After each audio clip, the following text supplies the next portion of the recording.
السلام علیکم، خوش آمدید نیا دن رمضان اسپیشل کے ساتھ میں ہوں سید فیصل کریم اور میں ہوں مہک اسلم۔ رحمتوں اور برکتوں کا یہ مہینہ ہے، پہلے عشرے کا آج آخری روزہ ہے، یعنی آج 10 رمضان المبارک ہے۔ تمام دیکھنے والوں کو آج کا دن بہت مبارک ہو۔ 10 رمضان المبارک یوم وصال زوجہ سید المرسلین حضرت خدیجۃ الکبریٰ رضی تعالیٰ عنہا، آپ سرور کائنات محمد مصطفیٰ صلی اللہ علیہ وسلم کی سب سے پہلی رفیقہ حیات۔ یوں تو آپ رضی تعالیٰ عنہ کے فضائل بے شمار ہیں، لیکن نمایاں بات یہ ہے کہ اپنے شوہر کی ہر خوشی و غم میں شریک رہنے والی آپ تھیں۔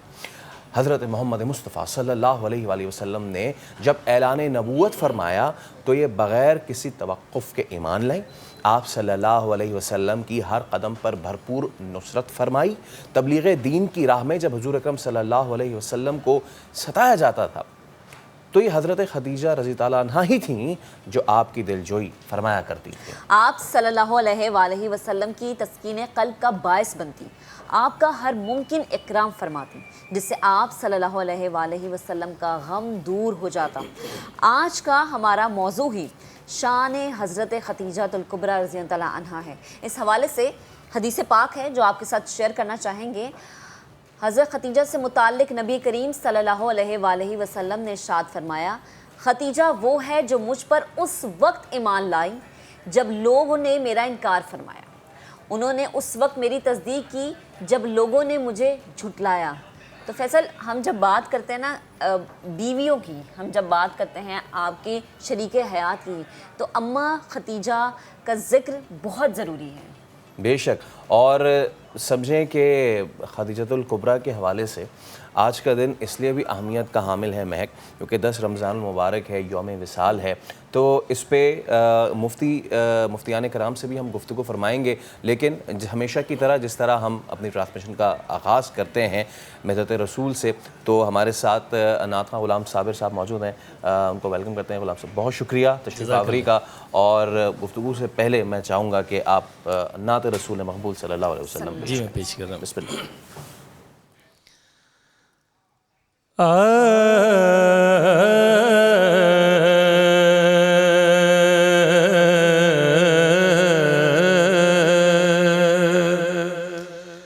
کرم یہ مجھ پہ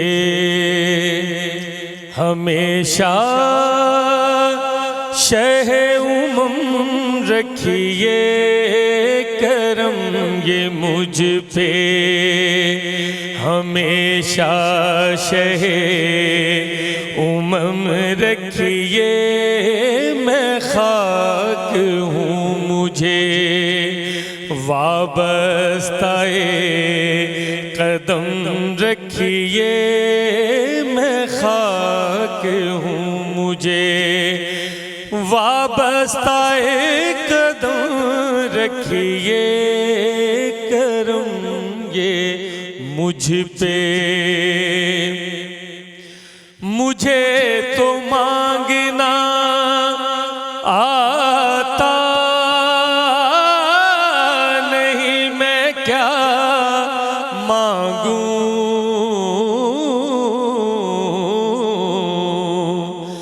مجھے تو مانگنا آتا نہیں، میں کیا مانگوں، میری طلب کا شہد و سرا بھرم رکھیے، میری طلب کا شہد و سرا بھرم رکھیے، میں خاک ہوں مجھے سند ملے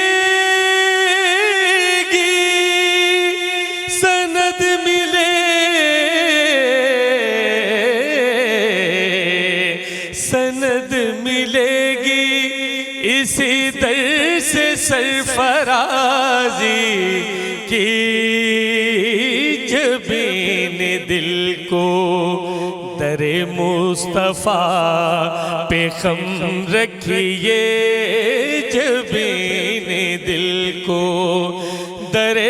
مصطفیٰ پہ غم رکھیے میں خاک ہوں مجھے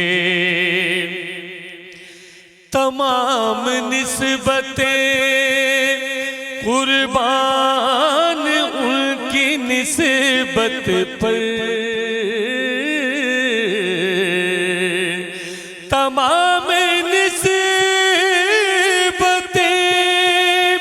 قربان ان کی نسبت پر در رسول کی نسبت کو محترم رکھیے میں خاک ہوں مجھے وابستہ قدم رکھیے میں خاک ہوں مجھے ترس رہی ہے اسی انتظار میں آنکھیں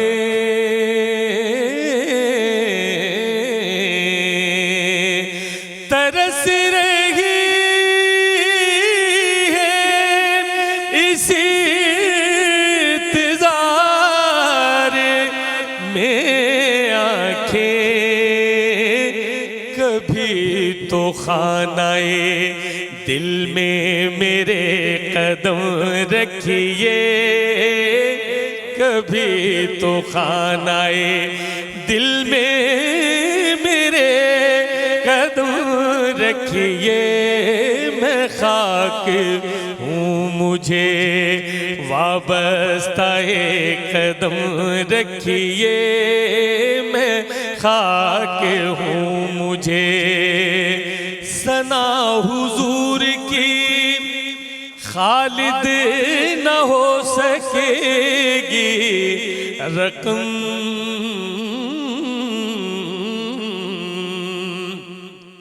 ثنا حضور کی خالد نہ ہو سکے گی رقم کسی کے بس کی نہیں بات اب قلم رکھیے کسی کے بس کی نہیں بات اب قلم رکھیے میں خاک ہوں مجھے وابستہ قدم رکھیے میں خاک ہوں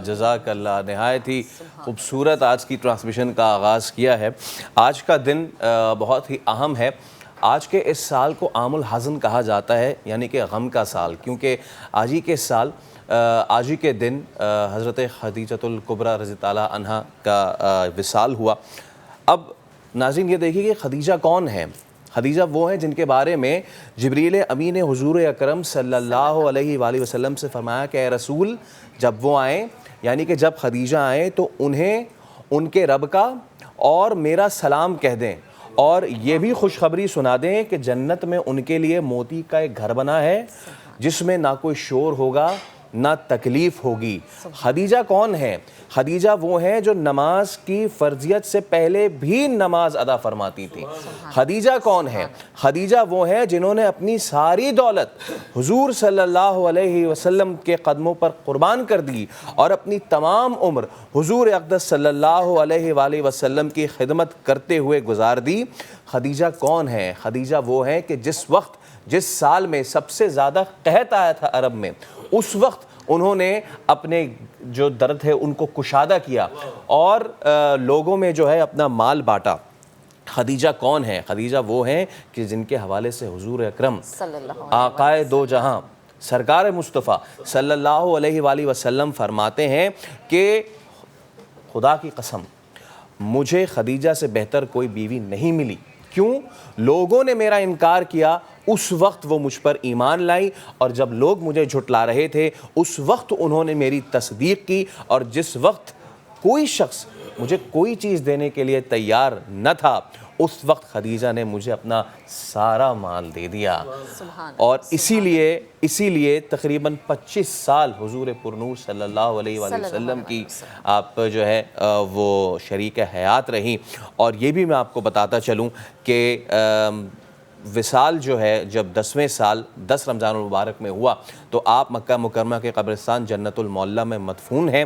اور یہ بھی میں آپ کو بتاؤں کہ نبی کریم صلی اللہ علیہ وسلم آپ کی قبر میں داخل ہوئے، دعائے خیر فرمائی۔ نماز جنازہ اس وقت تک مشروع نہیں ہوئی تھی، بوقت وفات آپ کی عمر مبارک 65 برس تھی، اور آپ کی جب وفات ہوئی ہے تو آپ کی وفات پر رحمت عالمیان صلی اللہ تعالی علیہ وسلم بہت غمگین ہوئے تھے، اور یہ بھی کہ عمر مبارک 65 سال تھی، اور جیسے کہا جاتا ہے کہ عام الحزن جو ہے کہا جاتا ہے، یعنی کہ غم کا سال اسے قرار دیا جاتا ہے۔ تو فیصل وہی نا، ہمیں ہمارے دین سے سیکھنے کے لیے اتنی خوبصورت چیزیں ملتی ہیں، کیونکہ ہمارے دین میں ہر طرح کی مثال موجود ہے، ہمارے دین میں ہر وہ چیز موجود ہے، ہم جتنا اس کا ذکر کریں اتنا ہی کم ہے۔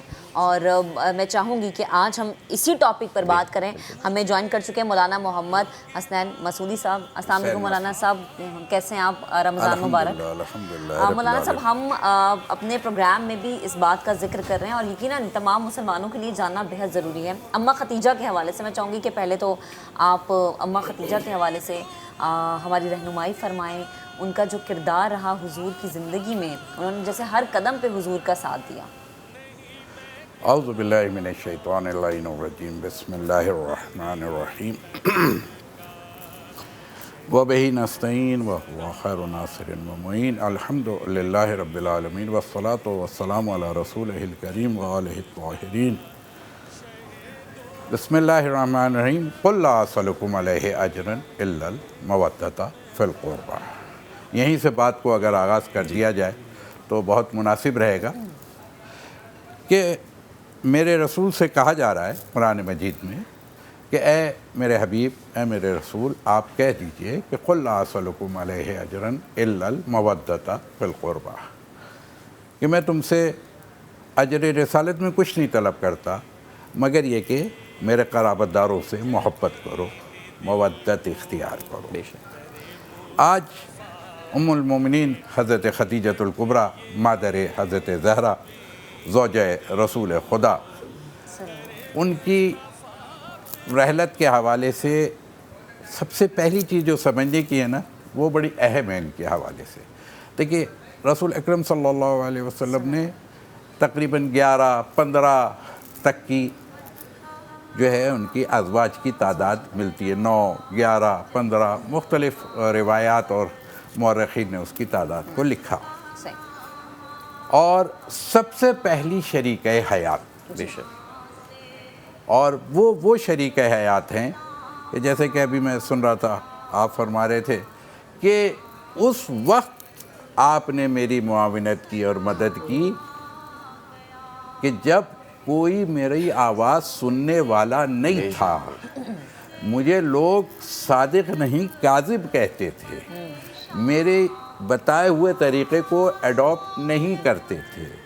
ایسی صورت کے اندر وہ خدیجۃ الکبریٰ جو کہ ملکۃ العرب ہیں، جو کہ فرسٹ وومن بھی میں کہہ سکتا ہوں بزنس وومن کے حوالے سے، کہ انہوں نے یہ کلچر ہمارے اسلامی کلچر میں سمجھنا چاہیے کہ میرے رسول کی جو پہلی سب سے زیادہ محترم اور سب سے زیادہ قریب رہنے والی شخصیت، کہ جس کو ہم اور آپ ام المومنین حضرت خدیجۃ الکبریٰ سلام اللہ علیہ کے حوالے سے پہچانتے ہیں، یہ ایسی زوجہ تھیں کہ جن کے لیے یہ کہا جائے گا کہ یہ زوجہ غیر لا شریک تھی، یعنی شریک ان کے زمانے میں کوئی نہیں۔ اور 25 سال تک، یعنی یوں لیجئے کہ خود بعثت سے 10 سال بعثت کے اور 15 سال بعثت سے، یعنی اعلان نبوت سے 15 سال پہلے جس نے نور نبوت کو کیا ہے، عبداللہ کے یتیم جسے کہا جاتا تھا، کہ عبداللہ کے یتیم کی پیشانی سے نور نبوت کو، اعلان نبوت، آغاز نبوت جس کو آپ کہتے ہیں، اس سے 15 سال پہلے یہ آنکھ عفیفہ کی ہوتی ہے، یہ پاکیزہ کی ہوتی ہے، یہ الہی نمائندوں کی ہوتی ہے، یہ اللہ سے جو قریب ہوتے ہیں ان کی ہوتی ہے، جو دین حنیف پر ہوتے ہیں ان کی ہوتی ہے، جو توحید کے پرستار ہوتے ہیں وہ نور نبوت کو اعلان کا انتظار ان کے ہاں نہیں ہے۔ وہ اعلان نبوت سے پہلے جو نبوت کو پہچانے اسے حضرت خدیجۃ الکبریٰ کہتے ہیں۔ سبحان اللہ، سبحان اللہ۔ اور ایسی ذات کہ پھر کہ ساری زندگی، جیسے میں ایک جملہ کہوں گا کہ حضرت علی اور حضرت زہرا کے رشتے میں ایک چیز ہے کہ ان دونوں کا کف نہیں تھا، یعنی حضرت زہرا کے لیے حضرت علی کے علاوہ دوسری ذات خدا نے بنائی نہیں، تو میں یہ کہوں گا کہ حضرت خدیجۃ الکبریٰ سلام اللہ علیہ کے لیے رسول خدا کے علاوہ دوسری کوئی ذات نہیں بنائی گئی۔ یہ تاریخ کے البتہ ابواب ہیں، مورخین بہت سارے اور بہت ساری روایات لکھتے ہیں، اور مورخ کا کوئی مذہب نہیں ہوتا، کوئی دین نہیں ہوتا، کوئی مسلک نہیں ہوتا، مورخ ہوتا ہے۔ تو آپ کے حوالے سے کہیں پہ ملتا ہے کہ آپ کی پہلے 2 شادیاں ہوئی تھیں، اور کہیں ملتا ہے کہ نہیں ہوئی تھی، آپ باقرہ خاتون تھی۔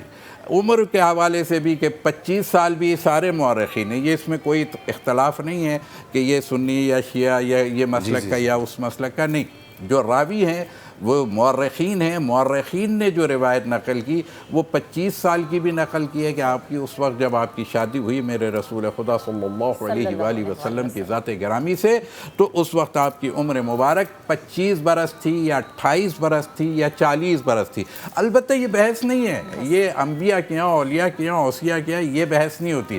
ان کے ہاں بڑا اور چھوٹا کوئی نہیں ہوتا، ان کے ہاں سب بڑے ہوتے ہیں، اور مقام و مرتبے کے لحاظ سے۔ لیکن جو ان کی پھر اولاد کے حوالے سے تو اس میں بھی ہے کہ ان کی بہن خالہ تھی، ان کی بیٹیاں تھیں جنہیں یہ کفالت ملی ہوئی تھی۔ ویسے بھی یہ اعلان نبوت کیا بلکہ رسول سے شادی سے پہلے بھی یہ بہت غریب پرور خاتون تھی، یہ لوگوں کا درد رکھتی تھی۔ بزنس مومن ہو کر کے ذرا درد کم ہو جاتا ہے نا، ہمارے معاشرے میں دیکھیں تو کیا ہے، ذرا سا اگر تھوڑے سے پیسے آ جائیں تو یہ گردن میں ایک سریا آ جاتا ہے، پھر تو ادھر ادھر موڑنا بھی مشکل ہو جاتا ہے۔ ویسے تو آپ لوگ بھی باندھ دیتے ہیں کہ ادھر ادھر نہیں مڑ سکے، مگر کیا ہے اس صورت کے اندر وہاں پہ وہ غریبوں کا خیال رکھنا، یعنی لاچاروں کی مدد کرنا، اور ان کے قافلے کا یہ عالم تھا۔ یعنی یوں کہیے کہ آج شپنگ کمپنیز ہوتی ہیں نا، بالکل، تو عرب میں اونٹ جو ہے وہ ایک شپ ہوتا تھا، ایک اونٹ ایک شپ کے برابر ہوتا تھا، اس پہ مال برداری اور پھر دوسری جگہ وہ سامان لے کر کے جاتے تھے قافلے میں۔ سینکڑوں کی تعداد میں آپ کے جی ہاں اونٹوں کی تعداد ہے، جو کوئی یمن جا رہا ہے تو کوئی شام جا رہا ہے تو کوئی حبشہ جا رہا ہے، یعنی دنیا کے چاروں طرف، مکے کے چاروں طرف ان کی کیا ہے، وہ تجارت کے شپس روانہ ہوتے تھے۔ اسی نقطے پہ ہم آپ سے مزید گفتگو بھی کریں گے، لیکن ابھی وقت وائے بریک کا بریک اس پر حاضر ہوں گے۔ تو حضرت خدیجہ، ان کا اسلام میں کیا کردار رہا ہے اور مقام و مرتبت کے حوالے سے ہم ضرور مولانا صاحب سے بات کریں گے، لیکن ایک بریک کے بعد۔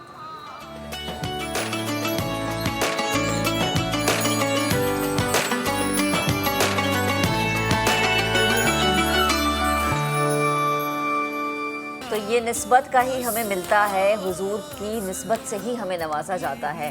یقیناً اس شخصیت کو آپ نے پہچان لیا، اور اگر نہیں پہچانا تو ہم آپ کو بتاتے ہیں شارق رومی صاحب ہیں، جنہوں نے ایک الگ ہی ٹریک میں اپنے آپ کو اب ہمارے سامنے وہ اپنے آپ کو پیش کیا، اور دوسرا یہ کہ ایک الگ ان کی پرسنالٹی نظر آئی ہے۔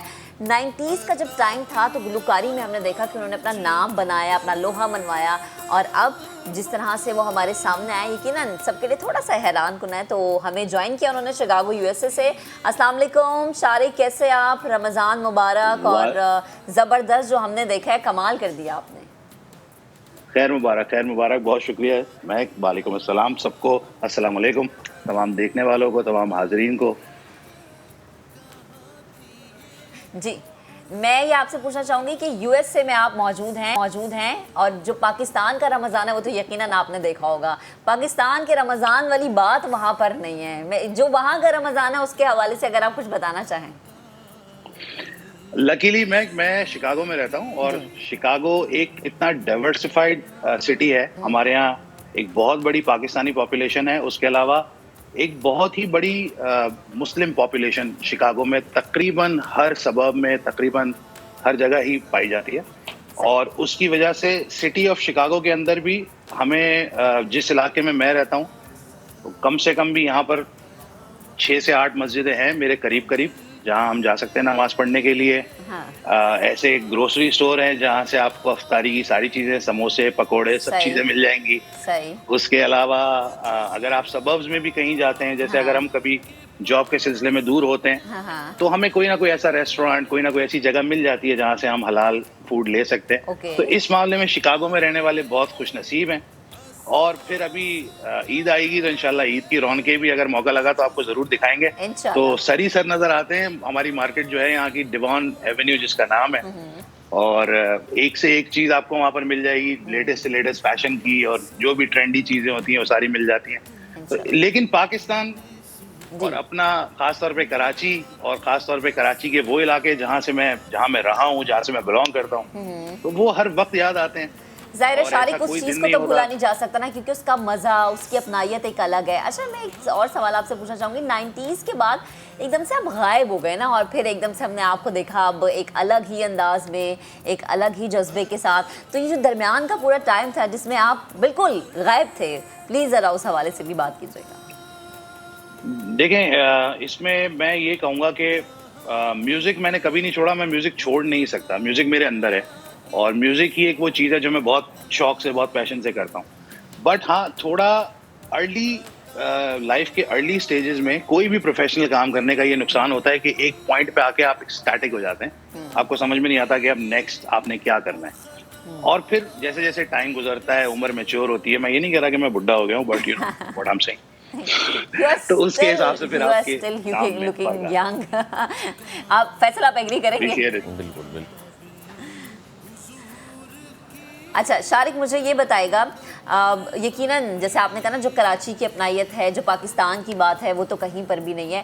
یہ ایک الگ انداز، یقیناً آپ کی ایک سوچ ہوتی ہے، آپ کا ایک مائنڈ سیٹ ہوتا ہے. اس کی سوچ کیسے آئی کہ مجھے یہ الگ انداز اپنانا ہے؟ نہیں، ایسا کوئی سوچ نہیں آئی. میں نے لاسٹ ایئر شکاگو میں جو ہمارا مین ڈاؤن ٹاؤن ہے شکاگو کا، وہاں پر ایک میوزک ویڈیو شوٹ کیا تھا.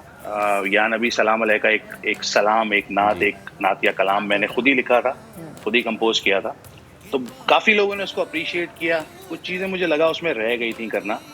تو جب اس سال رمضان آئے تو اللہ تعالیٰ نے مجھے موقع دیا، اور میں نے اس کو دونوں ہاتھوں سے گریب کیا، اور ایک اور اپنے فینس کے لیے، سننے والوں کے لیے، اپنے لیے، اور سب سے بڑی بات اس ذات کے لیے کچھ کرنے کی کوشش کی. اور آپ لوگوں نے، اگر آپ لوگوں کو اچھا لگ رہا ہے، دیکھنے والوں کو اچھا لگ رہا ہے، تو میرا خیال ہے میری محنت وصول ہوئی ہے. اچھا شارق، آخر میں یہ بتائیے کہ دیار غیر میں یقیناً یہ تمام تر جو لوازمات ہوتے ہیں، جیسے کہ آپ نے بھی کہا کہ جب کمیونٹی آس پاس ہوتی ہے تو حوصلہ بنتا رہتا ہے، بڑھتا رہتا ہے. اور اتنا ڈائیورسفائڈ ہے شکاگو کہ وہاں پہ صرف پاکستانی بلکہ دنیا بھر کے مسلمان جو بستے ہیں. لیکن اگر میں آپ سے یہ پوچھوں کہ جو آپ کیا چیزیں مس کرتے ہیں، ایک تو یہ بھی بتائیے کہ کراچی میں کس علاقے سے آپ کا تعلق تھا، اس علاقے کی کیا چیزیں مس کرتے ہیں اور خواہش کرتے ہیں کہ کاش یہ والے معاملات جو ہیں یہ وہاں پہ بھی ہو سکیں. ہاں یار، خوش نصیب آدمی ہوں میں. کراچی میں جن جگہ پہ رہا ہوں، کافی ساری جگہ پہ رہا ہوں، نارتھ ناظم آباد میں، ناظم آباد میں، ڈیفینس میں، گلشن اقبال میں.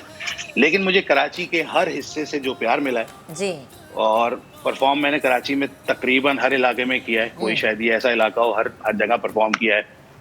اسٹیڈیمز میں کیا ہے، نیشنل اسٹیڈیم میں کیا ہے. تو کراچی کی کوئی ایسی بات، کیونکہ دیکھیں وہ جگہ ہے جہاں میں نے سائیکل چلانا سیکھی، جہاں میں نے گاڑی چلانا سیکھی، جہاں میں اسکول گیا، جہاں میں کالج گیا. تو ان چیزوں کو میں کبھی میموری سے نکال نہیں سکتا.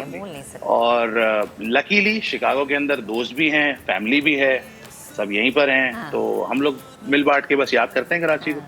اور کرنا بھی چاہیے نا، بڑا ضروری ہے. جہاں سے آپ کا تعلق ہو وہاں اس جگہ کو یاد کرنا بہت ضروری ہے. آل دی بیسٹ شارق آپ کے نیو پروجیکٹس کے لیے. تھینک یو سو مچ. آپ نے US سے میں رمضان کیسا گزرا ہے وہ بھی آپ نے ہمیں پاکستان میں بیٹھے بیٹھے بتا دیا. تو ہم اپنی اب ٹرانسمیشن کو آگے بڑھاتے ہیں اور روزے رکھ رہے ہیں، افطار کا اہتمام بھی ہو رہا ہے، اور افطار کے لیے سب سے لازم جز جو ہے وہ کیا ہوتا ہے مہک؟ کھجور، اور کھجوروں کی بہت ساری قسمیں ہوتی ہیں۔ ہمارے نمائندے خضر اعظم پہنچے ہیں کھجور مارکیٹ، اور یہ جاننے کی انہوں نے کوشش کی ہے کہ کتنی اقسام کی کھجوریں یہاں پر موجود ہیں، اور سب سے ضروری ہے کہ ان کی قیمتیں کیا ہیں، کیونکہ کبھی کبھی ایسا ہوتا ہے نا کہ کھجور اتنی مہنگی ہوتی ہے کہ پہنچ سے دور ہو جاتی ہے۔ جیسے میں نے پہلے 3 روزہ کھجوروں کے بغیر افطار کی، کیونکہ مجھے کھجوریں مہنگی مل رہی تھی، اس لیے میں نے پانی پہ گزارا کیا۔ تو پہلے آپ کو یہ رپورٹ دکھاتے ہیں۔ سستی ہو گئی؟ ابھی بھی مہنگی ہے، دیکھیے کراچی میں کھجور کی کون کون سی اقسام دستیاب ہیں اور اس کی قیمتیں کیا ہیں، یہ سب کچھ آج اس رپورٹ میں۔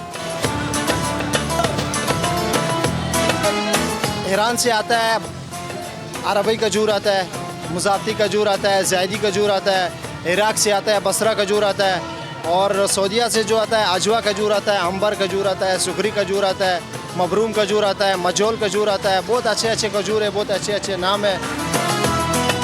یہ ایرانی مضافتی کھجور ہے پیکٹ والا، یہ 350 روپے کلو ہم لوگ ریٹیل بیچ رہے ہیں، اور پیکٹ ویل سیل میں جو ہے نا، ویل سیل میں 330 روپے کلو بیچ رہا ہے۔ اور یہ والا جو ہے نا، یہ زیدی ایرانی کھجور ہے، یہ 250 روپے کلو ہے۔ صحیح ہے، یہ بھی اچھا کھجور ہے، بہت اچھا کھجور ہے۔ یہ والا جو ہے نا، یہ شکر کا کھجور ہے، یہ شکر کھجور اصل کی تو ابھی ہمارا پاس ہے نہیں، مارکیٹ میں جو چل رہا ہے اس کا تقریباً 200 روپے کلو ہے، 200 180۔ یہ اصیل کھجور ہے، اس کا نام ہے اصیل۔ یہ مبروم ہے، یہ بھی سعودی عرب والا کھجور ہے، یہ والا 1500 روپے کلو ہے۔ یہ عنبر کھجور ہے، سعودی عرب کا کھجور ہے، ہمارے پاس ہے، ہم 1600 روپے کلو بیچ رہے ہیں۔ ہمارے پاس بڑے عنبر کا 3 کوالٹی سر جی، یہ نیا عنبر ہے، ابھی پہنچے بنا اسٹور کا، یہ ہم چلا رہے 1600 روپے ہول سیل کا۔ یہ پرانا عنبر ہے جو گلا ہوا رہا ہے نا، آپ کو نظر آ رہا ہے، یہ عنبر ہم دے رہے 1200 روپے کلو، سوکھا عنبر ہے سر جی۔ یہ لال ہو رہے، یہ ہم دے رہے 1400 روپے کلو ہول سیل میں۔ کھجور پاکستان کی جو کھجور ہے اس کے ٹیسٹ بہت اچھا ہے، وہ 120 روپے کلو 150 روپے کلو میں بھی بک رہی ہے، اور بہت اچھی کھجور ہے۔ مضافاتی، عنبر، ماکیلی اور اصیل سمیت کھجور دستیاب ہے۔ کیمرامین اکبر علی کے ساتھ خضر اعظم، سما، کراچی۔ چلیں جی ابھی ایک بریک لیتے ہیں، بریک کے بعد جب دوبارہ حاضر ہوں گے تو ہم اپنے کچن کا رخ کریں گے۔ آج کیا بننے جا رہا ہے یہ آپ کو بتائیں گے، لیکن بریک کے بعد اسٹے ود اس۔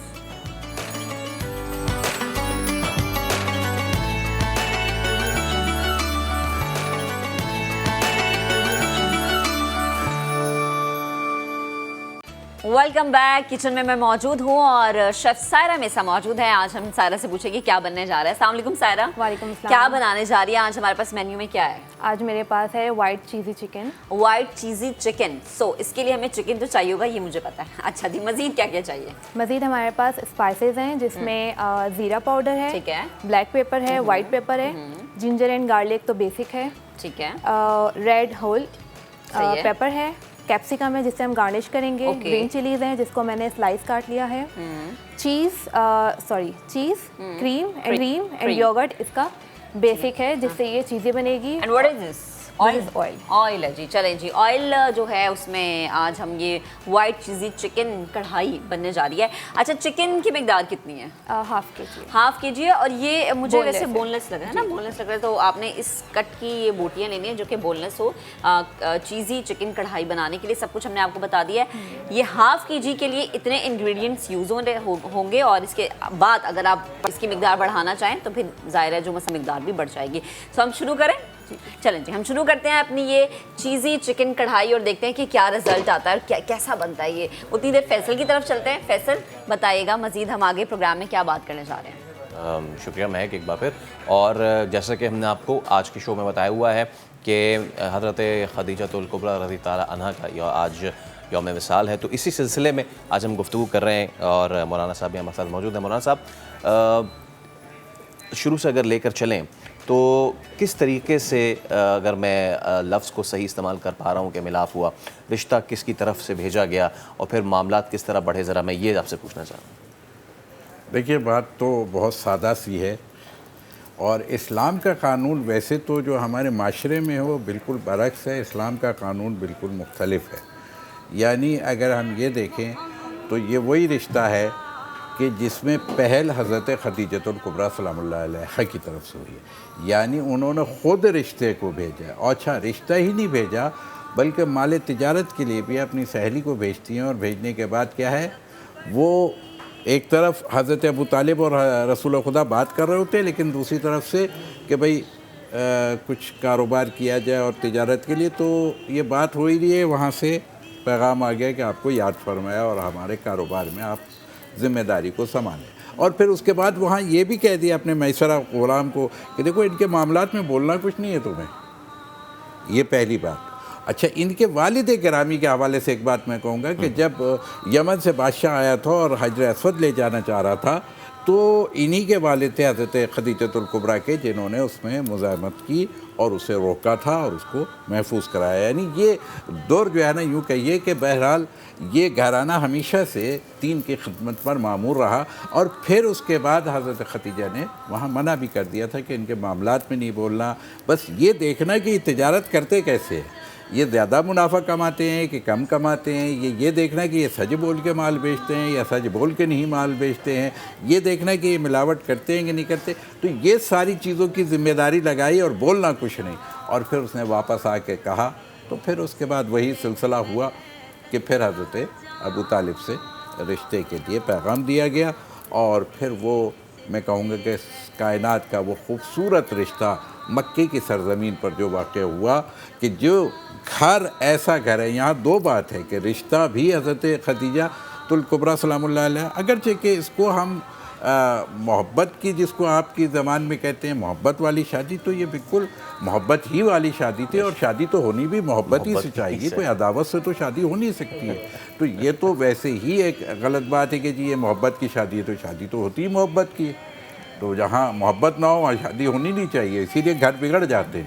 تو بہرحال وہاں نور نبوت کی محبت تھی، بس یہ میں کہوں، وہاں پر اس مرحلے میں پھر وہ پورا خیمہ سجا ہوا ہے اور ریشمی تنابیں ہیں اور کیا ہے مندیلیں لگی ہوئی ہیں، اور ایک طرف حضرت ابو طالب بیٹھے ہیں، دوسری طرف یعنی رسول خدا کے چچا بزرگوار بیٹھے ہیں، تو دوسری طرف حضرت خدیجۃ الکبریٰ کے چچا حضرت نوفل بن ورقہ بیٹھے ہوئے، اور وہ ایک گفتگو ہو رہی ہے، اور پھر خطبہ جو پڑھا گیا اس میں کمال خطبہ ہے وہ۔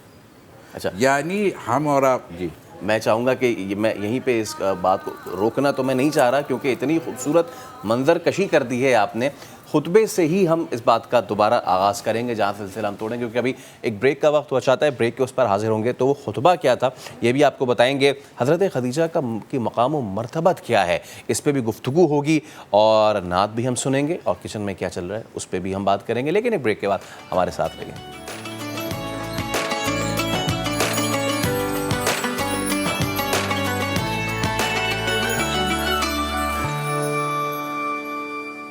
الحمدللہ اپنا لکھا ہوا کلام مولا علی کی بارگاہ کے اندر منقبت کا نذرانہ پیش کر رہا ہوں۔ لجپالوں کے لجپال ہیں، ولیوں کے ولی ہیں، لجپالوں کے لجپال ہیں، ولیوں کے ولی ہیں، وہ مولا علی ہیں، وہ مولا علی، مولا علی، مولا علی ہیں، وہ مولا علی ہیں، وہ مولا علی، مولا علی، مولا علی ہیں، وہ مولا علی ہیں۔ کعبے میں ولادت ہے تو مسجد میں شہادت، مسجد میں شہادت ہے، دیکھنا چہرہ تیرا مومن کی عبادت، مومن کی عبادت، ہستی تیری انوار کے سانچے میں ڈھلی ہے، وہ مولا علی ہے، وہ مولا علی، مولا علی، مولا علی ہے، وہ مولا علی ہے۔ اور شعر سماعت کیجئے گا۔ ابو بکر عمر اور ہیں عثمان کے پیارے، عثمان کے پیارے، قربان دل و جان سے ہر ایک ایک پکارے ہر ایک پکارے مشکل میں جس نے دی ہے صدا پل میں ٹلی ہے وہ مولا علی ہے وہ مولا علی مولا علی مولا علی ہے وہ مولا علی ہے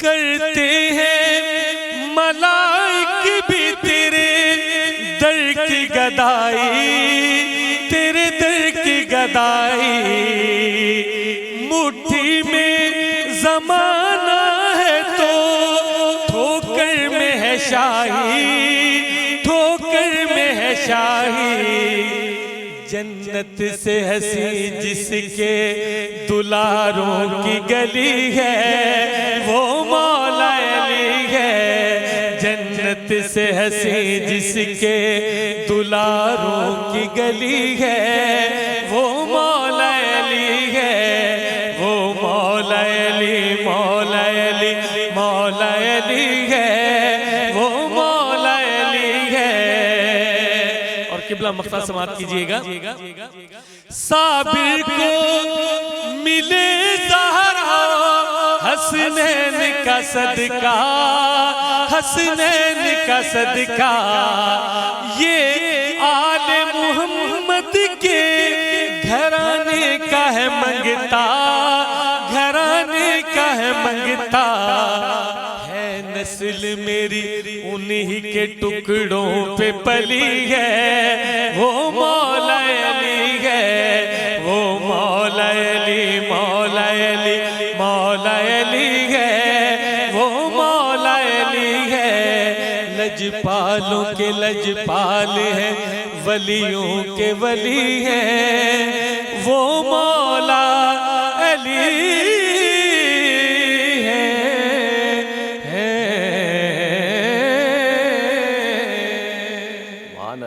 سبحان اللہ من کنت مولا فہذا علی المولا. خوبصورت منقبت آپ نے ملاحظہ کی. آج کا جو ہمارا موضوع ہے وہ ہے حضرت خدیجۃ الکبریٰ، ان کا یوم وصال. اب میں مولانا صاحب ایک تو آپ سے درخواست کروں گا کہ جہاں سے سلسلہ ٹوٹا تھا وہیں سے جوڑیے گا وہ خطبہ. اس کے ساتھ ساتھ حضور اکرم صلی اللہ علیہ وسلم نے یہ بھی کہا کہ خدیجہ کی ثروت سے مقروضوں کے قرض بھی انہوں نے ادا کیے، یتیموں، تنگ دستوں اور بے نواؤں کے مسائل بھی حل کیے. اس خطبے کے بعد میں چاہوں گا کہ اس طرف بھی آئیں کہ کیا کردار رہا اسلام میں حضرت خدیجہ کا. بس سب سے پہلی بات تو یہ ہے کہ ہمارے قرآن کا آغاز جو ہے وہ کس لفظ سے ہوتا ہے؟ الحمدللہ. الحمدللہ. میرے رسول کے خطبے کا آغاز جو حضرت ابو طالب نے فرمایا، ان کے چچا نے، وہ کیا تھا؟ الحمدللہ الذی خلقنا من ذرع ابراہیم ومن ذرع ذریت اسماعیل وجعل لنا بیتا. ایک پورا تفصیل خطبہ، اور اس میں فرماتے ہیں کہ الحمدللہ، میں الحمد کرتا ہوں. میں کہا کہ یہاں پہ بھی آغاز خطبے کا الحمد سے ہے، اور ابھی قرآن نازل نہیں ہوا ہے، لیکن یہ لفظ کتنا پسند آیا خداوند عالم کو کہ آغاز قرآن میں الحمد سے اس نے آغاز کیا ہے. اس لفظ کا انتخاب تو انہوں نے اسی لفظ کا انتخاب کیا، الحمدللہ الذی. کون؟ جس نے ہمیں ذریت ابراہیم اور نسل اسماعیل میں قرار دیا، اور ہمیں اس بیت کا، اپنے گھر کا کیا ہے، متولی قرار دیا ہے. اور پھر کیا ہے، یہ وہی گھر ہے جس کے گرد پوری دنیا چکر لگاتی ہے. پوری دنیا کا رزق اس کے اطراف میں آ کے سمٹ کے جمع ہو جاتا ہے، اور اس کو مرکزیت حاصل ہے. اور یہاں قریش، اور قریش میں میرا بھتیجا جسے محمد ابن عبداللہ کہتے ہیں، یہ اہل قریش میں ایسا کوئی دوسرا نہ ملے گا، اہل زمین میں ایسا کوئی دوسرا نہ ملے گا، بلکہ کائنات میں ایسا دوسرا کوئی نہ ملے گا. وہ ہے میرا بھتیجا. اور کیوں نہ شرف ہو، اگرچہ کہ اس کے پاس مال کم ہے، لیکن جو چیز اس کے پاس ہے اس سے بڑھ کر کوئی نہیں. تو یہاں بہرحال خطبہ ہو رہا ہے، اور پھر اس کے بعد ذرا وہ سرداران کو تو مال و جواہر نظر آتا ہے نا. تو اب ظاہر سی بات ہے، بڑے بڑوں کے بڑے بڑے بیٹے تھے جی، لیکن حضرت خدیجہ نے کسی کی طرف نگاہ نہیں کی. سردار بہت تھے مکے میں، ایسا نہیں ہے، اور بڑے بڑے سردار تھے، مگر کیا ہے، وہاں پر آ کر کے تو پھر پوچھا، اچھا تو یہ غریب کا بیٹا ہے، یہ یتیم کا بیٹا ہے، تو اس کے پاس تو دینے کے لیے کچھ نہیں ہوگا، ادھر تو مالکۃ العرب ہے، بھئی مہر کیا ہوگا، وہ ایک ہمارے یہاں شادیوں میں بھی دیکھیں نا بڑا بڑی توجہ ہوتی ہے، مہر کیا ہے جناب، مہر کیا ہے، وہاں پر بھی مہر کا سوال اٹھایا گیا. تو اب 500 درہم حضرت ابو طالب نے کہا کہ اس کا کیا ہے مہر میں خود ادا کروں گا، لیکن ادھر انہوں نے یہ کہا کہ میں 500 درہم کیا ہے مہر قرار دیتا ہوں. تو ادھر سے جواب آیا پردے کی اوٹ میں بیٹھی ہوئی میری شہزادی، وہ کہتی ہیں، سب دیکھ رہی ہیں کیونکہ وہ بزنس وومن ہے، میں نے پہلے بھی بتا دیا، تو وہ نگاہ رکھے ہوئی ہیں کہ کیا ہو رہا ہے، یہ بڑے بڑے سرداران کرتے کیا ہیں. ایسے ہی اسلام نہیں پھیل جاتا، ایسے ہی محسن اسلام کوئی نہیں ہو جاتا، بڑی نگاہ گہری تھی ان کی. تو بہرحال وہاں پر انہوں نے پھر ایک جملہ کہا کہ میں اپنا مہر خود ادا کروں گی. اللہ اکبر. تو یہ روایت کے جملے، یعنی تاریخ میں کہ میں اپنا مہر خود ادا کروں گی. تو لوگوں نے کہا یہ کیسی بات، یہ کیسا رشتہ ہے کہ لڑکی مہر اپنا خود ادا کرے گی. تو وہاں پھر حضرت ابو طالب نے جواب دیا، اگر بیٹا میرے بھتیجے جیسا ہو تو خواتین کا حق یہ ہے کہ اپنا مہر خود دے دے. اس لیے کہ جس کی کائنات میں، جس کے قبضے قدرت میں یہ دو جہاں آ رہا ہو، دو جہاں کا سردار آ رہا ہو، یہ باعث تخلیق کائنات آ رہا ہو، پھر کس مہر کی بات کریں گے آپ؟ یہ تو پوری کائنات مہر میں ان کے حصے میں آ رہی ہے، یہ دنیا بھی ان کے حصے میں آ رہی ہے، آخرت بھی ان کے حصے میں آ رہی ہے. تو بہرحال وہ اپنی جگہ، لیکن پھر یہ سارا مال جو آپ کا سوال تھا، یہ سارا مال، یہ جب رسول، اور ایک بات میں کہوں گا، یہ پسند کی شادی اپنی جگہ، اور رسول اکرم صلی اللہ علیہ وآلہ وسلم ایک لحاظ سے گھر داماد والا بھی لفظ استعمال کیا جا سکتا ہے، اس لیے کہ پھر رسول کا گھر تھوڑا سا مکے سے باہر تھا. اور یعنی آج کے زمانے میں مکے کے باہر نہیں کوئی کہے گا کہ اب تو مکے کے اندر ہے، پہلے کی بات ہو رہی ہے. کوئی تصور لے آئے کہ جی مکے کے اندر ہے، وہ تو ہم سامنے دیکھتے ہیں مولدگاہ. تو بہرحال وہ، اور حضرت خدیجہ کا گھر قریب میں تھا. تو بعد میں شادی کے بعد ان کا گھر ذرا وسیع بھی تھا، تو رسول میرے ان کے گھر شفٹ ہو گئے، یعنی منتقل ہو گئے، وہاں رہے. حضرت فاطمہ کی ولادت بھی وہاں ہوئی، اور پھر وہاں مہمان خانہ علیحدہ تھا کیونکہ تبلیغ وغیرہ کا بھی سلسلہ تھا. اگرچہ کہ زید ارقم اپنی جگہ وہ وہاں پہ دارالتبلیغ بھی موجود تھا، مگر یہاں پر وحی کا نزول، زیادہ تر جو وحی کا نزول ہوا ہے وہ حضرت خدیجۃ الکبریٰ کے گھر میں ہوا ہے. یعنی قرآن نازل ہوا ہے قلب رسول پر، اور آیت نازل ہوئی ہے بیت حضرت خدیجۃ الکبریٰ. یہ تاریخ ہے کہ سب سے زیادہ قرآن کا نزول جو ہے وہ ان کے گھر پر ہوا. تو یہ شرف آسان نہیں ہوتا ہے. بہرحال وہ سارا کا سارا مال میرے رسول کو ہبہ کر دیا. اے رسول، یہ اب میرا مال نہیں ہے، یہ اب آپ کا مال ہے، آپ جہاں چاہیں خرچ کریں، جس طرح چاہیں خرچ کریں. تو پھر وہ تبلیغ دین، اور پھر کہنا چاہیے کہ اگرچہ کہ وہ بھی یعنی خود 15 سال اسلام سے پہلے کے ہیں، اعلان اسلام سے پہلے کے ہیں یہ دونوں رشتے کے اندر، لیکن اس کے باوجود غربا کی کفالت تو خاندان حضرت خدیجۃ الکبریٰ، یہ خاندان تو سخی خاندان ہے. یہ لجپال خاندان کہاں سے آیا ہے؟ یہ لجپال علی نہیں ہے، لجپال تو میں کہوں گا آج کی تاریخ کے لحاظ سے حضرت خدیجۃ الکبریٰ ہیں، کہ انہوں نے اپنے بچوں میں، اپنی نسل میں کیسی تربیت کی کہ دیکھو یہ دنیا بہت چھوٹی چیز ہے، یہ دنیا بہت حقیر ہے. دیکھو میں نے اتنا کمایا، اور سب کما کر کے میں نے کیا ہے دو جہاں کے سردار کی خدمت میں لا دیا، کہ غریبوں کے لیے، فقراء کے لیے، یتامہ کے لیے، ان لوگوں کے لیے کہ جن کے گھر میں کھانے کو نہیں ہے، ان کے لیے میرا سارا مال. اور پھر آخری وہ منزل بھی آتی ہے. کون سی ایسی ماں ہوگی جو اگر اپنی بیٹی کو چھوڑے، اور ظاہر سی بات ہے کہ وہ شادی شدہ نہ ہو، تو اس کی ارمان ہوتا ہے کہ بہت سارا میں چھوٹا چھوٹا کر کے کچھ نہ کچھ زیور جمع کر لوں، کچھ کپڑا جمع کر لوں، کہ جب اس کی شادی ہو تو اس کے ساتھ جائے جہیز کی صورت میں. لیکن یہ ملکۃ العرب، یہ اپنی بیٹی کو صرف ایک جوڑا کپڑا اپنی بیٹی کے لیے چھوڑ کے گئیں، اور وہ رسول کو نہیں دیا، وہ اپنی ایک سہیلی کو انہوں نے دیا، اور سہیلی کو دے کے کہا کہ جب میری بیٹی فاطمہ کی، اللہ اکبر اللہ اکبر، جب ان کی شادی ہوئی تو شادی والے دن اس کو یہ میری طرف سے تحفہ دینا. اللہ اکبر، کیا منزل ہے. یعنی ایک طرف، اور وہ بھی یہ ہوا کہ وہ جو جوڑا ملا حضرت فاطمہ کو شادی والے دن، تو اسی رات ایک سائل سوال کرنے آ گیا. دق الباب ہوا تو شہزادی نے کہا جب میری ماں نے اپنا سارا مال دے دیا تو اس ماں کا یہ مال بھی راہ خدا میں ہی جائے گا. تو یہ تو ان ہستیوں کی صفات ہیں, ان کے خاندان کی بات ہے. لیکن میں کہوں گا کہ بات اس سے بھی آگے جا سکتی ہے کہ دیکھیے کس طریقے سے محسن اسلام, جب اسلام کا آغاز تھا تو نماز ابھی فرض نہیں ہوئی تھی, لیکن 3 ہستیاں آپ کو ملیں گی تاریخ میں لکھا, اور بار بار لوگوں نے محسوس کیا کہ کعبے میں 3 لوگ آتے ہیں. ایک حضرت رسول اکرم صلی اللہ علیہ وآلہ وسلم, ان کے دائیں میں حضرت علی مرتضیٰ کھڑے ہوتے ہیں, اور پشت پہ ان کے ایک خاتون. تو لوگ پوچھتے ہیں یہ کون ہے؟ کہا یہ خاندان بنی ہاشم کا وہ چشم و چراغ ہے جو نیا دین لے کر کے آیا ہے اور خدا کی تعریف بیان کرتا ہے اور توحید پرست ہے, اور پھر یہ جو ہے اس بیت کو کیا ہے اس کا گھر قرار دیتا ہے اور یہاں پر نماز عبادت کی صورت میں ادا کرتا ہے. کہا برابر میں کون ہے؟ کہا اس کا بھائی ہے جو کہ کیا ہے ابو طالب کا بیٹا ہے. اور اس کے پیچھے کون ہے؟ تو بتاتے تھے کہ یہ حضرت 3 یہ افراد ہوتے تھے. البتہ ایک بات میں ضرور کہوں گا, اور یہ سمجھنا چاہیے, لوگ اکثر تقابل کرنے لگ جاتے, تقابل نہیں کرنا چاہیے ان ہستیوں کا, کیونکہ ہم اور آپ دین لینے والے ہیں, یہ لوگ دین دینے والے. بے شک بے شک. دین لینے والے اور ہیں, دین دینے والے اور ہیں. اسلام پڑھانے والے اور ہیں, اسلام پڑھنے والے اور یہی قرآن سکھانے والے اور ہیں, قرآن سیکھنے والے, یہی قرآن کے حافظ ہونے والے اور ہیں, قرآن کے محافظ اور ہیں. بہت خوبصورت بات.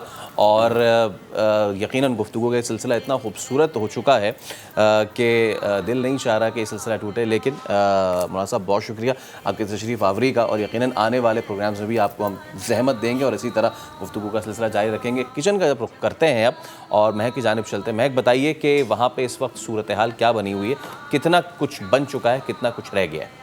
آئی تھنک ابھی ہم چیز ایڈ کر رہے ہیں, اور اس سے پہلے جو تھا وہ ہم نے کچھ چیزیں ایڈ کی, میں چاہوں گی بتا دیں ہم ذرا. اچھا, سب سے پہلے میں نے انین سوتے کر لی ہے, اس کے بعد میں نے اس میں چکن ڈال دی. جب چکن تھوڑی سی فرائی ہو جائے گی اس کے بعد میں نے اس میں جنجر گارلک پیسٹ ڈالا ہے, سالٹ ڈالا ہے, بلیک اینڈ وائٹ پیپر ڈالا ہے, اینڈ زیرہ پاؤڈر ڈالا ہے. چلیں جی, ابھی ہم اس میں چیز ایڈ کریں گے اینڈ دین دیکھیں گے کہ یہ ہماری جو چکن چیز ہانڈی ہے یہ کیسی بنتی ہے, جس کو ہم ڈالڈا میں پکا رہے ہیں. اور اس کے بعد جب یہ سرو کی جائے گی تو ٹھنڈی ٹھار کوک کے ساتھ, اور اگر افطار میں یا سحر میں آپ کوک کا استعمال کرتے ہیں ٹھنڈی ٹھار کوک کو, تو مزہ زیادہ دوبالا ہو جاتا ہے, کیونکہ خوشیاں جو کھلتی ہیں. اور یہ چیز ڈفرینٹ چیز کی ٹائپس ہیں جو ہم نے ایڈ کی ہیں, صحیح ہے؟ جی جی جی. اچھا جی, یہ بھی آپ بتا دیجیے, مینشن کر دیجیے. اور چیز کتنی مقدار میں ایڈ کرنی ہے یہ بھی پلیز.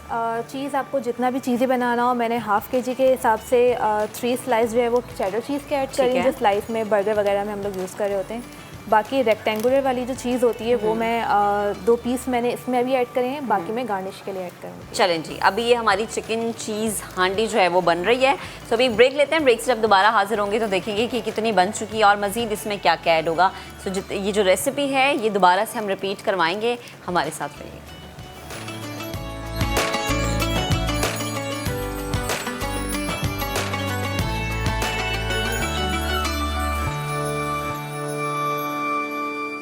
نیا دن رمضان اسپیشل میں ایک بار پھر آپ کو خوش آمدید کہتے ہیں. جب یہ کہا جاتا ہے کہ پاکستان بالعموم, کراچی بالخصوص ایسے درد مند دل لوگوں کا شہر ہے کہ جو دوسروں کا درد رکھتے ہیں, جب کوئی بھوکا سوتا ہے, جب کسی کے پاس صحت کے معاملات ٹھیک نہیں ہوتے, تعلیم اور روزگار کا کسی کا مسئلہ ہوتا ہے, تو ہم میں سے ہی چند لوگ اٹھتے ہیں, یہ فیصلہ کرتے ہیں کہ خدا تعالیٰ نے جو ان کو درد دیا ہے دل میں, اس کو صرف اپنے حد تک محدود نہ رکھیں, بلکہ اس درد کو دوسروں کے لیے دوا بنائیں, اور ایسی دوا بنائیں کہ وہ نہ صرف کراچی, پاکستان, بلکہ پوری دنیا میں مشہور ہو جائے. پہچان گئے ہوں گے آپ کہ میں کس شخصیت کا حوالہ دے رہا ہوں. سماجی کارکن ہیں آپ. 1999 سے ایک ایسا کار خیر کر رہے ہیں جس سے لاکھوں کروڑوں ارب لوگ مستفید ہو چکے ہوں گے. سیلانی ویلفیئر ٹرسٹ کے روح رواں مولانا بشیر فاروقی صاحب آج ہمارے ساتھ موجود ہے, بلکہ میں یہ کہوں کہ انہوں نے شرف بخشا ہے کہ وہ ہمارے ساتھ آج موجود ہے. آپ کا بہت شکریہ مولانا صاحب.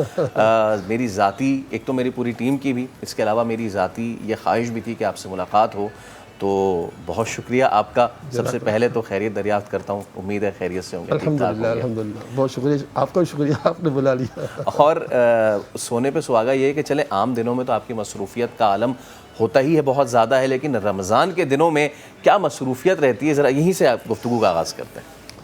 اللہ تعالیٰ کے پیارے رسول صلی اللہ علیہ وسلم فرماتے ہیں کہ رمضان جو ہے یہ مواسات کا مہینہ ہے. مواسات کہتے ہیں غم خواری کا مہینہ. تو اللہ کا فضل ہے. دیکھیں بدقسمتی ہمارے ساتھ جڑی ہوئی ہیں, شیطان ہمارے ساتھ لگا ہوا ہے, رمضان میں بھی لگا رہتا ہے.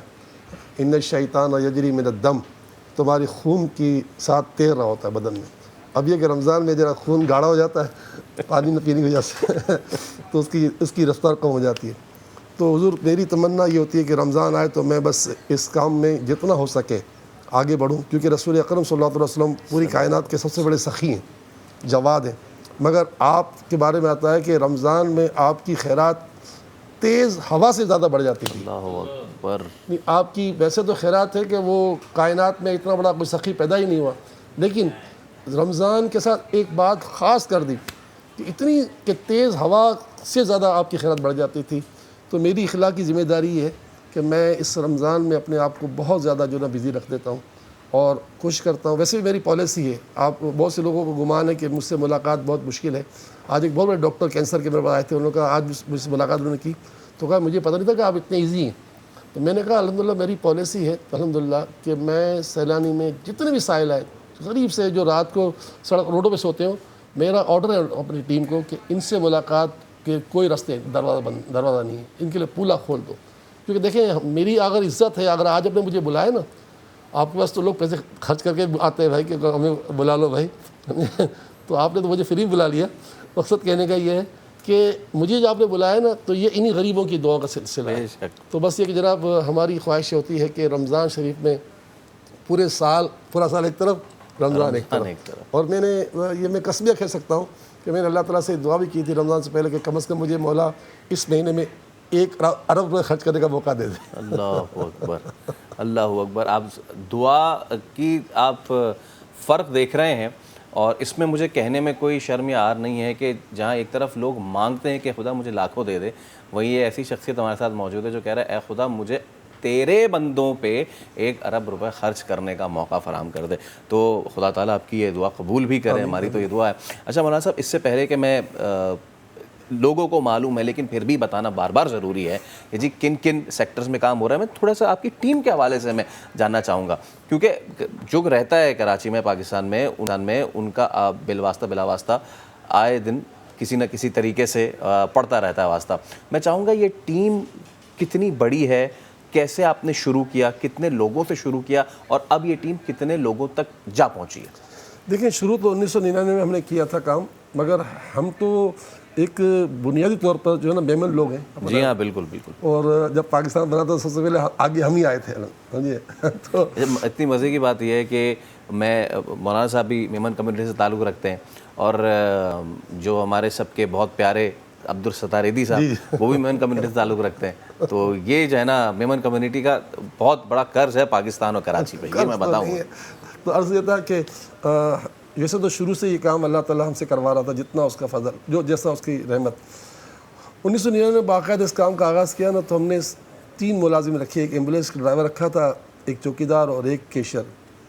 اور اللہ کا کرم ہے یہ 22-23 سال میں ہم اس وقت 5000 ملازم تک پہنچ گیا کم و بیش ماشاء اللہ. اور ہمارا جو پچھلا سال گزرا ہے ہم نے 8.25 ارب کی خدمت کی ہے ماشاء اللہ ایک سال کے اندر.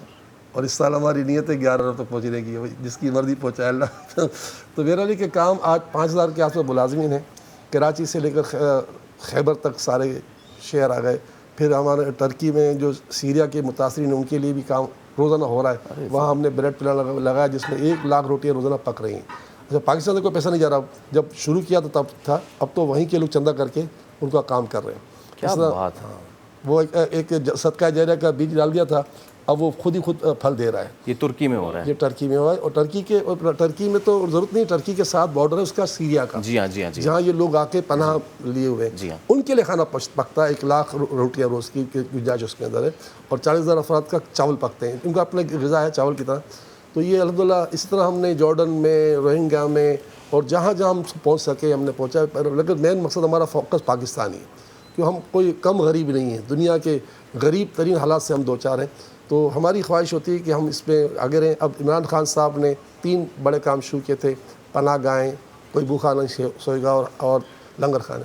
112 ہمارے ہی ہیں, اس پہ کوئی حکومت نے جگہ دے دی ہے, تعمیرات وغیرہ سب ہماری ہے الحمدللہ. اب آخری جو مارچ میں صدر پاکستان بھی ہمارے ایک بھاولپور کے لنگر خانے کی افتتاح کے لیے آئے تھے, تو لنگر خانے 112 سیلانی کے پاس ہیں. بقیہ جو پناہ گاہیں ہیں اس میں کچھ لوگوں نے کچھ اور لوگوں کو بھی دی ہوئی ہیں, بقیہ ہمارے پاس ہیں. کوئی بھوکا نہیں سوگا اس میں اکثر گاڑیاں ہمارے پاس ہے, کراچی سے لے کر خیبر تک. تو یہ ان سب کو ملا کے 2 لاکھ افراد کا روزانہ سیلانی خوراک کا اہتمام کرتا ہے پر ڈے. کم و بیش 1.5 کروڑ روپے کا خالی ایک دن کے خوراک کا. اچھا, اسی سے میں اپنا اگلا سوال جوڑتا ہوں کہ باقی بھی معاملات تو دیکھ ہی رہے ہیں آپ, لیکن کھانا کھلانے پہ بہت زور ہے, اس کے پیچھے کیا فلسفہ ہے؟ دیکھیں 4 باتیں ہیں, ویسے تو میرے آقا کی تو ہزاروں باتیں ہیں, مگر 4 باتوں کو سیلانی نے پکڑ لیا ہے. ایک بات تو سرکار نے سب سے پہلے مدینہ طیبہ میں جب آپ نے اپنے قدم سے اس کو نوازا, یثرب کو مدینہ بنایا, تو آپ نے اس شہر میں سب سے پہلا پیغام دیا کہ کھانا کھلاؤ, سلام عام کرو اور رات میں اٹھ کے نماز پڑھو, یعنی تہجد پڑھو. تو ایک تو ہم نے دامن مصطفیٰ کو اس طرح تھاما ہوا ہے کہ ہم نے کھانے کا کام شروع کیا. دوسرا, میرے آقا نے جب جیسے جنگ بدر ختم ہوئی نا, تو آقا نے 2 بڑے کام شروع کروائے, ایک ووکیشنل ٹریننگ اور ایک ایجوکیشن.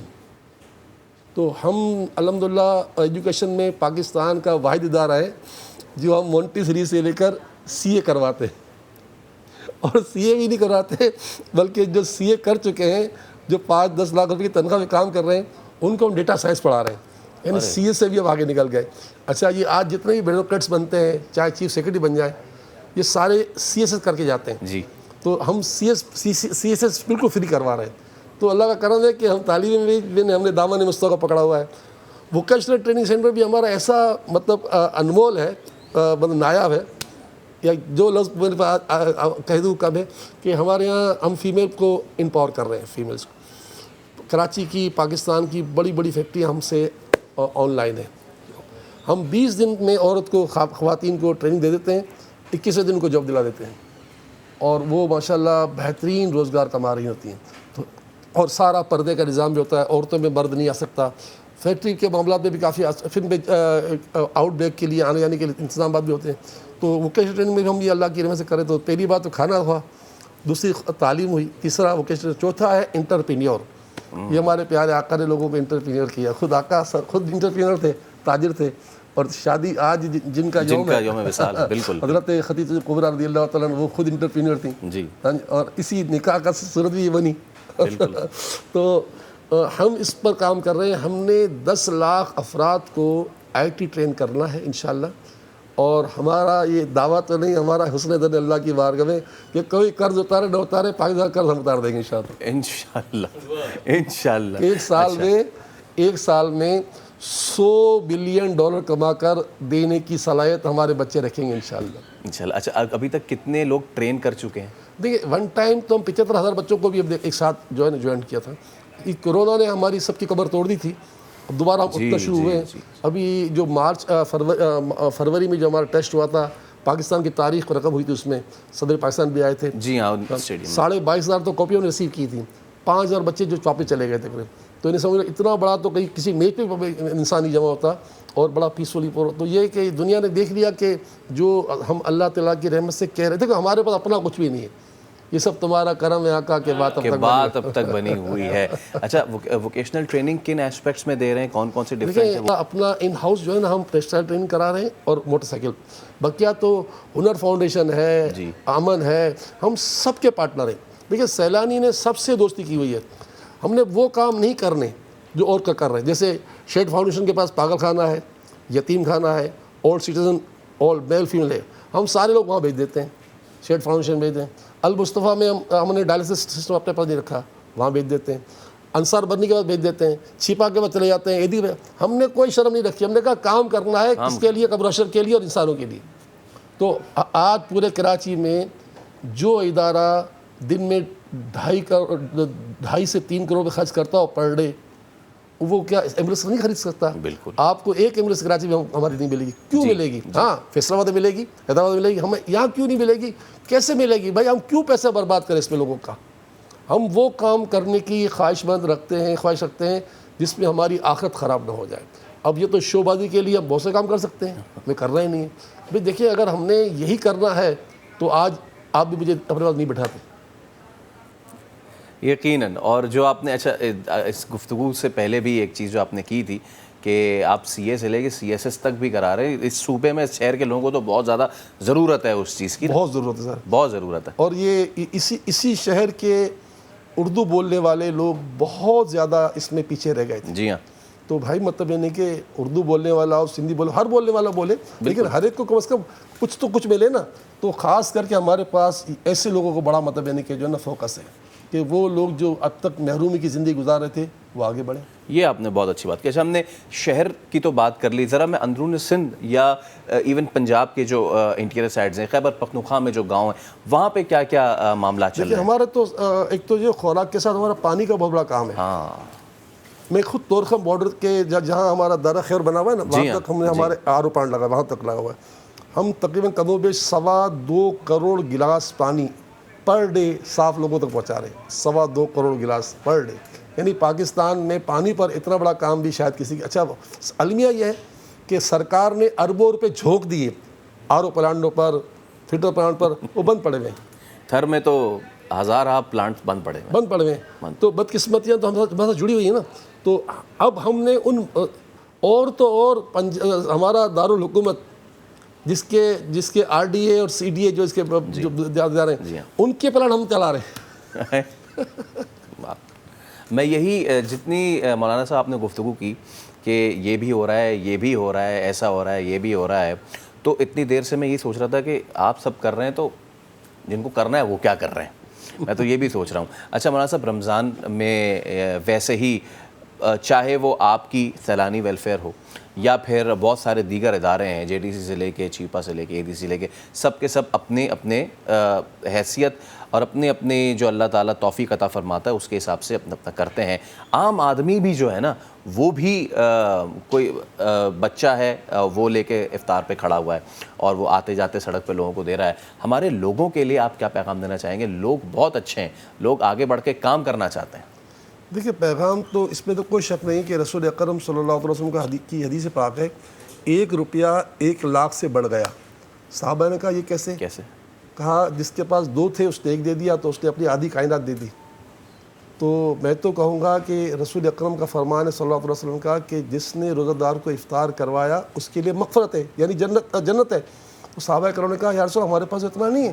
کہا یہ بات تو اس کے لیے ہے کہ جس نے 1 کھجور, 1 گھوٹ پانی یا مطلب یہ نہیں کہ 1 گھوٹ دودھ سے روزہ افطار کرایا, یہ اس کے لیے. اور جس نے کسی کو پیٹ بھر کے کھلایا وہ تو میرے حوض پر آ کے پیے گا. اللہ. تو میں تو یہی کہوں گا کہ بھائی آپ کے پاس اگر 1 کھجور کی طاقت ہے نا, اس سے روزہ کے کام کریں. کیونکہ ہر شخص کو اچھا اچھی خوش نصیب ترین, یہاں تک کہ میں کہوں گا مکے اور مدینے میں رہنے والوں سے زیادہ خوش نصیب لوگ یہاں رہتے ہیں. کیا بات کر, ٹھیک ہے, وہ اس کا تو مرتبہ کوئی پہنچ نہیں سکتا, لیکن جو لوگوں کے اندر ہمدردی ہے, خاص کر کووڈ میں ہم نے دیکھا الحمدللہ سیلانی کا دسترخوان پیارے آقا کے قدموں پہ روزہ چلتا ہے پورا سال مدینہ پاک میں.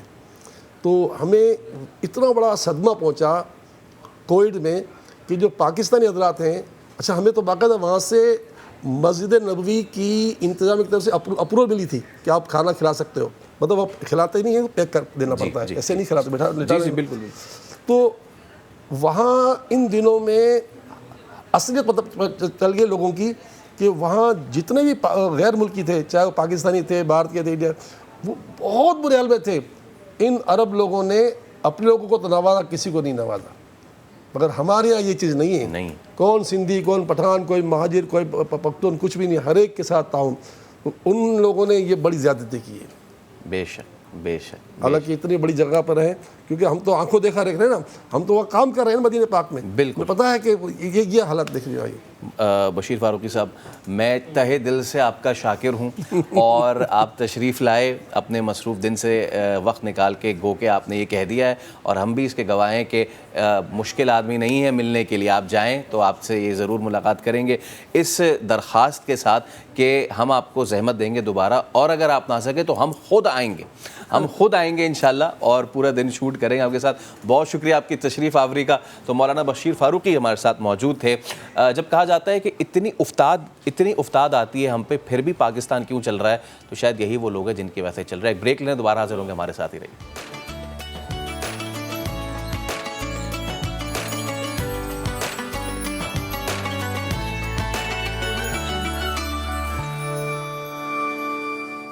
Welcome back. اور چکن چیز ہانڈی جو ہے وہ ہماری تیار ہو چکی ہے. سو میں چاہوں گی کہ پلیز آپ ذرا دکھا بھی دیں اور ہمارے کیمرہ مین اس کو زوم کر کے دکھائیں.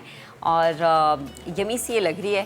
اس کی انگریڈینٹس اور کتنا چکن لیا, کتنی چیزیں ایڈ کی, میں چاہوں گی ایک دفعہ دوبارہ سے ریپیٹلی جو لوگ ہمیں دیکھ رہے ہیں نا انہیں آپ سمجھا دیں. اچھا, میں نے سب سے پہلے چکن لیا ہے اور پیاز کو سب سے پہلے میں نے سوتے کر کے چکن اس کو فرائی کر لیا ہے چکن میں.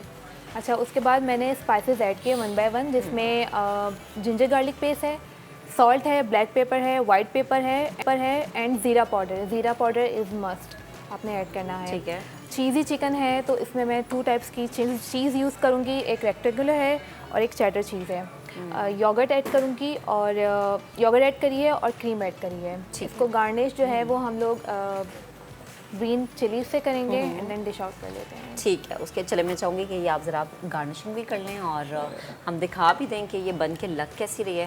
تو جناب یہ چکن چیز کڑھائی اور اس کو اب ہم گارنشنگ کریں گے یہ گرین چلی سے.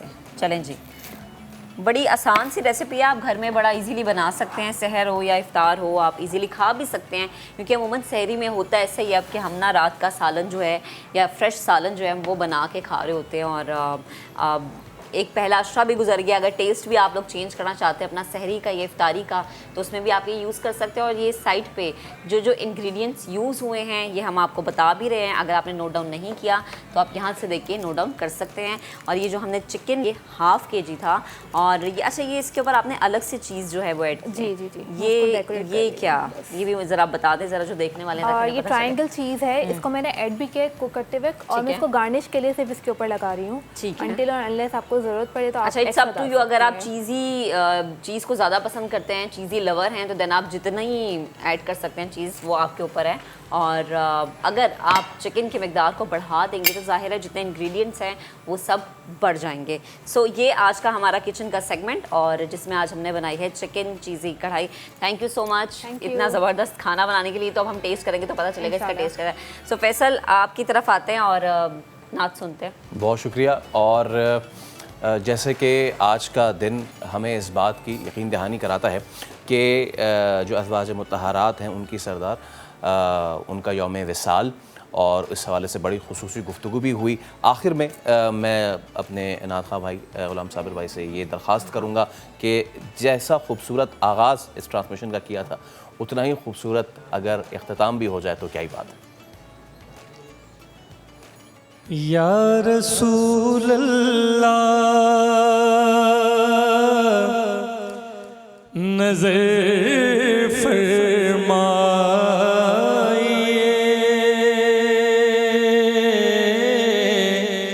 یا رسول اللہ نظر فرمائیے, یا رسول اللہ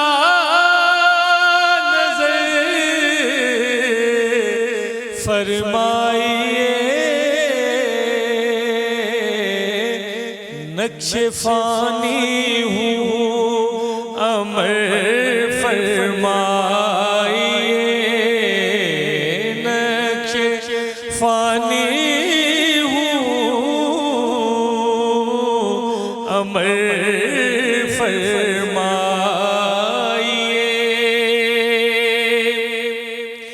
آپ کے